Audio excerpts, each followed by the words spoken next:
بسم الله الرحمن الرحيم. الحمد لله والصلاة والسلام على رسوله صلوات الله وسلامه عليه. أما بعد، نستأنف هذه المجالس العلمية التي نسأل من الله سبحانه وتعالى التوفيق والسداد.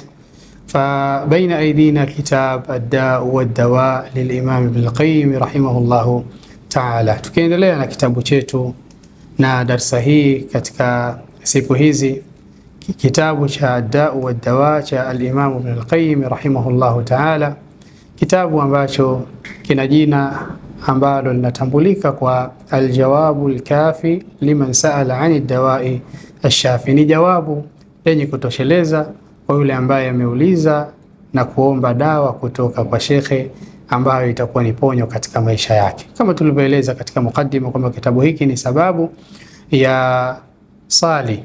Kitabu chote hiki ni zawadi ya shekhe kwetu sisi kutokana na swali moja ambalo ameulizwa shekhe, akaona maqamu yani almaqam yuaddi ila hadhihi atafasil. Swali aliloulizwa akiangalia yule muulizaji, lakini na ukubwa wa swali akaona kwamba kuna haja shekhe kuweka ufafanuzi huu ambao leo tunao katika mikono yetu na katika vitabu hivi ambavyo tunasoma. Lakini biidhnillahi subhanahu wa ta'ala tutafahamu hasa makusudio ya shekhe min sadadi hadha alkitab. Ijabatu al-Imam Ibn al-Qayyim al-Jawziyya rahimahullahu ta'ala. Leo tutaanza inshallah kuangalia jawabu ambalo amelitoa shekhe katika kitabu hiki hatua baada ya hatua. Ajaba al-Sheikh al-Imam al-Alim Sheikh al-Islami Mufti al-Firaq Shamsuddin Abu Abdullah Muhammad ibn Abi Bakr ibn Ayyub rahimahullahu ta'ala. Shekhe ameanza kutoa jawabu ya swali ambalo ameulizwa. Nafikiri swali sote tunalikumbuka, madha taqulu as-sadatu al-ulama a'immatu ad-din radiyallahu anhum ajma'in an rajulin ibtuliya bibaliya wa alima annaha in istamarrat alayhi afsadat alayhi dunyahu wa akhiratahu wa qad ijtahada fi daf'iha an nafsihi fama tazdadu illa tawaqqudan wa shidda aftuna ma'jurin rahimakumullahu ta'ala. Hilo ilikuwa swali anamuuliza shekhe kumwambia kwamba shekhe, kuna mtu ambaye amejaribiwa na kutahiniwa katika maisha yake kwa kupewa mtihani ambao amejitahidi kuondoa katika nafsi yake. Amepewa mtihani wa maasi, lakini kila akijitahidi anakuta kwamba kila anachokifanya ni sababu ya yeye kupambia zaidi ule mtihani kumuingiza katika maangamivu, lakini anajikuta kwamba hawezi kuepukana na maasi aliyokuwa nayo, na kila akijitahidi kupambana na nafsi yake anakuta bado. Kwa alihitaji msaada kwa Sheikh rahimahullahu ta'ala ili aweze kuepukana na mtihani huu, na akamuombea dua Sheikh kwa kumwambia rahimahullahu kul mubtala, Allah amrehemu kila aliyepewa mtihani, lakini pia Allahu fi auni al-abdi ma kana al-abdu fi auni akhihi, kwa kumwambia kwamba ya Sheikh, siku zote Allah yuko katika kuwasaidia waja iwapo na wao wataamua kuwasaidia wengine, akionyesha kwamba ya Sheikh, nahitaji msaada katika mtihani huu ambao umenikuta katika maisha yangu. Kwa hiyo Sheikh, kwa kuwa alikuwa ni mukhlisun lillahi subhanahu wa ta'ala, aliamua kuacha muda wake na kutenga muda wake kwa ajili ya kutupa sisi hii zawadi ambayo leo tunakusanyika kwa ajili ya kupata faida mbalimbali, lakini na kutengeneza nyoyo zetu, lakini na kutibu maradhi yote katika maisha yetu. Utakaposoma kitabu hiki utagundua kwamba hii ni tiba, kama ilivyo jina lake, tiba ya maradhi yote katika maisha yetu. Sheikh ameanza kusema kwamba likulli da'in dawa, kila dawa katika maisha, kila ugonjwa, likulli da'in, kila ugonjwa dawaun, basi una dawa yake. Walhamdulillah thabata fi sahih al-Bukhari, na hili analithibitisha kwa kusema kwamba imethibiti katika sahih al-Bukhari min hadithi Abi Hurairah radhiyallahu anhu an an-nabi sallallahu alayhi wasallam annahu qala ma anzala Allahu da'an illa anzala lahu shifaa. Amethibitisha kupitia kauli hii ya Mtume sallallahu alayhi wasallam waliposema kwamba Allah subhanahu wa ta'ala hakuteremsha katika ulimwengu huu maradhi yoyote isipokuwa Allah ameteremsha na tiba yake, ameteremsha na ponyo yake, ameteremsha na dawa yake. Wa hadha alhadith alazim yaftahu bab al-amali war-raja. Hadithi hii Muislamu unapoisoma basi inafungua katika moyo wako mlango mpana wa matarajio katika nafsi, kwamba hakuna maradhi yoyote katika maisha isipokuwa Allah subhanahu wa ta'ala ameyateremshia dawa katika maisha yetu. Wa zawal alqunut wal ya'si an nafsi jami'i almubtalina bil amrad. Na unapoisoma hadithi hii unakuta kwamba tunaondoa hata kule kukata tamaa katika maisha yetu kutokana na maradhi yote. Kila ambaye Allah amemjaribu na kumtahini katika maisha yake, anapoisoma hadithi hii basi ni sababu ya yeye kutoka katika ule unyonge alionao. Sawa sawa, ni maradhi ambayo ni al-amrad al-hissiyya, maradhi ambayo yanafungamana na miili yetu, mkono, mguu, tumbo, kichwa, lakini wal amrad al-ma'nawiyya, na yale maradhi ambayo ni ya kiroho pia. Kupitia maelezo haya ya Mtume sallallahu alayhi wasallam, basi tunapata matumaini kwamba hakuna maradhi yasiyotibika katika maisha yetu. Wa fa ba'd al-marda sawa marad ash-shahawat, kuna wakati mwingine baadhi ya wagonjwa ambao wanaugua maradhi ya shahwa, maradhi ya matamanio au maradhi ya viwiliwili, kuna wakati huenda ikadhaniwa kwamba kuna baadhi ya maradhi haya hayana tiba katika maisha yetu, lakini wa ahyanan qad yudhannu, na baadhi ya wakati huenda tukapata dhana katika akili zetu kwamba haya maradhi la dawa lahu, hayana dawa katika maisha yetu.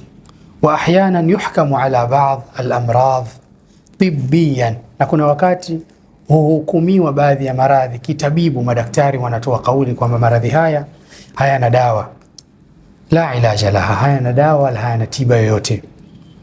Wayanzilu Allahu laha shifaa, lakini ghafla unakuta Allah anateremsha tiba na ponyo ya maradhi hayo. Bi an yuyassira Allahu lilmaridhi tanawul ushba muayyana, Allah anafanya wepesi kumpatia taufiki mgonjwa ambaye anasumbuliwa na maradhi ambayo madaktari wamehukumu kwamba ni maradhi ambayo hayana tiba, kwa kutumia mgonjwa huyu pengine miti shamba maalumu ambayo ni sababu ya yeye kuondoka kwa yale maradhi, au kwa kunywa maji ya Zamzam, au kumwomba Allah subhanahu wa ta'ala kwa kumfanyia ilhah, kuona kwamba hakuna marja, hakuna sehemu ambayo yeye atarudi kupata ponyo isipokuwa kwa Allah subhanahu wa ta'ala. Na kutokana na binadamu huyu kumwomba Allah mara kwa mara, basi Allah kumuondolea yale maradhi na ile misukosuko ambayo imemkuta katika maisha yake.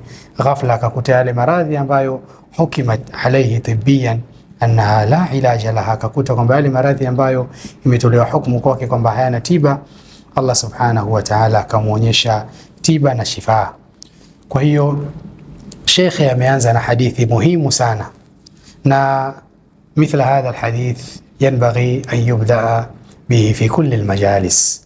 Mfano wa hadithi hii basi inapendeza sisi kama madaktari wa nyoyo, lakini madaktari ambao tunatibu watu viwiliwili vyao, basi tuwaeleze hadithi kama hizi kwa ajili ya kuwapatia matumaini na kuwafahamisha kwamba matibabu hayatokani na vile tunavyovifahamu tu katika maisha yetu, bali kuna wakati kuna baadhi ya maradhi tiba yake anaifahamu Allah subhanahu wa ta'ala, wa bitawfiqi Allah subhanahu wa ta'ala yaftahu Allahu liibadihi ilaja hadhihi al-amrad. Allah anaamua kufungua kwa baadhi ya waja wake matibabu ya maradhi haya.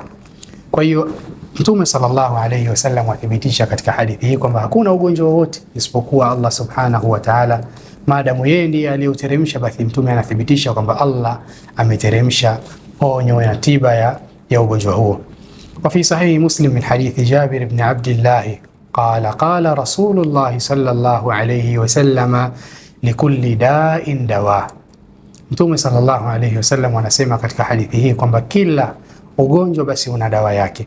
Fa idha usiba dawa'u da'i baraa biidhnillah, pindi ugonjwa utakapopata dawa yake, basi biidhnillah ugonjwa huo unapoa kwa idhni ya Allah subhanahu wa ta'ala.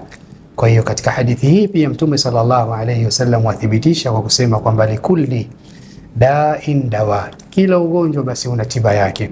Fa idha usiba dawau da, dawa inapoendana na yale maradhi, baraa biidhnillah, basi yale maradhi yataondoka na kupona kwa idhni ya Allah subhanahu wa ta'ala. Wa fi musnadi al-Imam Ahmad min hadithi Usama ibn Sharik, imekuja katika riwaya ni Umama ibn Sharik radiyallahu anhu ani nabii sallallahu alayhi wasallam qala, Mtume sallallahu alayhi wasallam amesema, inna Allah lam yunzil daan illa anzala lahu shifa, hakika Allah subhanahu wa ta'ala hateremshi ugonjwa wowote isipokuwa huteremsha kupitia ugonjwa huo matibabu yake, huteremsha shifa yake. Alimahu man alimahu wa jahilahu man jahila, huenda wakaufahamu ugonjwa huo na matibabu yake baadhi ya watu, lakini huenda baadhi ya watu wakawa ni wajinga wasifahamu matibabu ya huu ugonjwa ambao Allah subhanahu wa ta'ala ameuteremsha. Wa fi lafdhin, na katika tamko jingine katika hadithi hii, inna Allah lam yadha daan illa wada lahu shifaan, hakika Allah subhanahu wa ta'ala hateremshi dawa yoyote, manake nikikusudia ugonjwa wowote, isipokuwa Allah huteremshia shifa yake, ponyo yake au dawa yake. Illa daan wahida, isipokuwa ugonjwa mmoja peke yake. Ndio Allah subhanahu wa ta'ala ametupa sisi ugonjwa huo, lakini hauna shifa katika maisha yetu. Ni ugonjwa gani?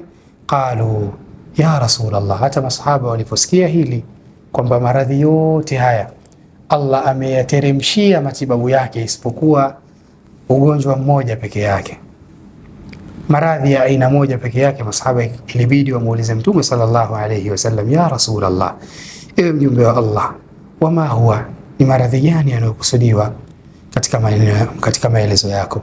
Qala alharam, Mtume sallallahu alayhi wasallam akasema, utu uzima, uzee hauna dawa, na ndiyo maradhi pekee ambayo hayana dawa yoyote. Mtume sallallahu alayhi wasallam akimaanisha kwamba utakapopita katika hatua za umri, basi hakuna sababu itakao kuzuia wewe kufika katika hali hii ya umri huu ambao binadamu atarudi ila ardhalil umr, katika ule umri wa udhalili. Kama alivyokuwa mtoto, kuna baadhi ya vitu ilikuwa hawezi kufanya mwenyewe, basi atakaporudi katika hali hii ya uzee, basi kuna vitu vitarudi katika hali ile ya uhalisia wa utoto wake, katika hali ya udhalili.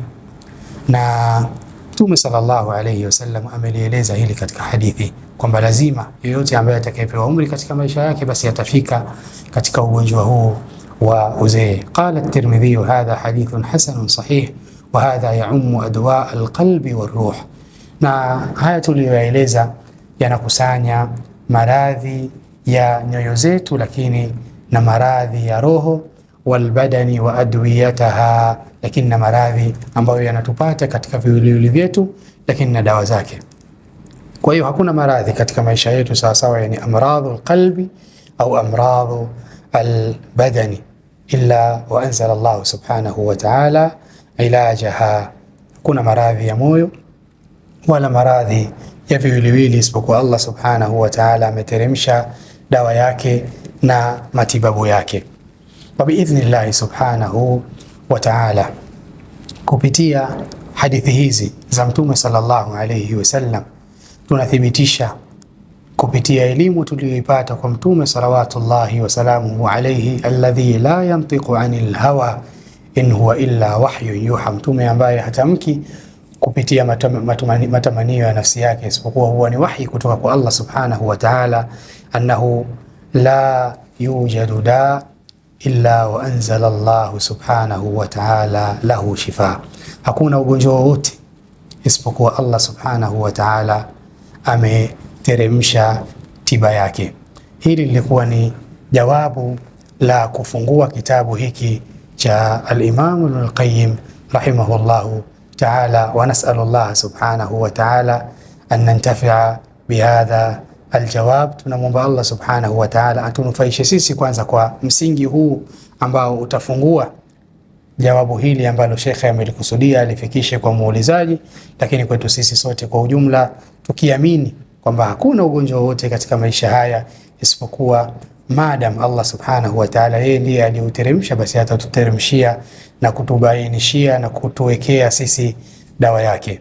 وبهذا نكتفي، وصلى الله وسلم على نبينا محمد وعلى آله وصحبه وسلم، والحمد لله رب العالمين.